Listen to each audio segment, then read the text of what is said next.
collective လေးတွေရဲ့ energy ကိုကြည့်လိုက်တဲ့အချိန်မှာ base of the deck မှာဘာထွက်လာလဲဆိုလို့ရှိရင် collective လေးတွေမှာ1နဲ့စရာတွေအခုရှိနေလား collective လေးတွေမှာအတိတ်ကပြီးဆုံးသွားတဲ့အရာတွေကိုယ့်အတွက်မဟုတ်တဲ့ဆက်ဆံရေးတွေဆုံးရှုံးသွားတဲ့ဆက်ဆံရေးတွေအတွက်တော့၎င်း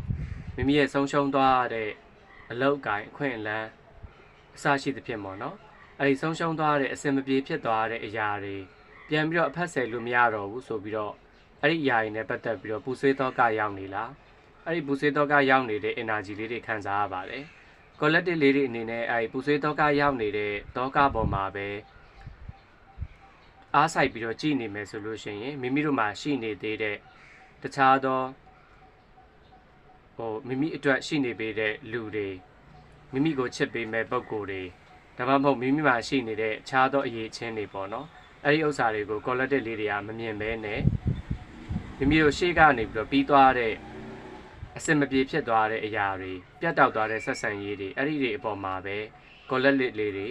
အခုဒါဝမ်းနဲ့ပူဆွေးနေရတယ်ဆိုတဲ့အနေအထားမျိုးလေးစိတ်မတက်မတာဖြစ်နေတဲ့အနေအထားမျိုးလေးပေါ့နော်တမြင့်မြင့်ဆွေးဆွေးတနှုံနှုံနဲ့ခံစားနေရတယ်ဆိုတဲ့အနေအထားမျိုးလေးကိုအခုဒီမှာပြသနေပြီပေါ့နော်အဲဆိုဒီ Five of Cups လေးကအဲ့ဒီသဘောတရားလေးပြောတာဖြစ်တယ်နော်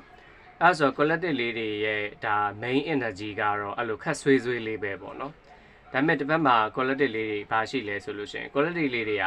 အစင်မပြေဘူးလို့ဒီကက်ကလည်းပြတယ်လို့ဒီမှာလည်းရေလှိုင်းနေလို့မငြိမ်မသက်ဖဲနဲ့ဘဝမှာလှိုင်းထန်တယ်အစင်မပြေတာတွေကိုတွေ့ရတယ်နော်စိတ်ပိုင်းဆိုင်ရာအရာတော့၎င်းရုပ်ပိုင်းဆိုင်ရာအရာတော့၎င်းအစင်မပြေမှုတွေပေါ့အဲဆိုတော့မိသားစုနဲ့ကိုယ်နဲ့ရဲ့ဆက်ဆံရေးပဲဖြစ်ဖြစ်relationship နှစ်ဦးကြားဆက်ဆံရေးပဲဖြစ်ဖြစ်မိမိနဲ့အလုပ်ကိုင်အတွင်းကဆက်ဆံရေးပဲဖြစ်ဖြစ်အထက်လူကြီးနဲ့အောက်လက်ငယ်သားအနေနဲ့မိမိအလုပ်လုပ်ရတဲ့နေရာပဲဖြစ်ဖြစ်မိမိပတ်ဝန်းကျင်ပဲဖြစ်ဖြစ်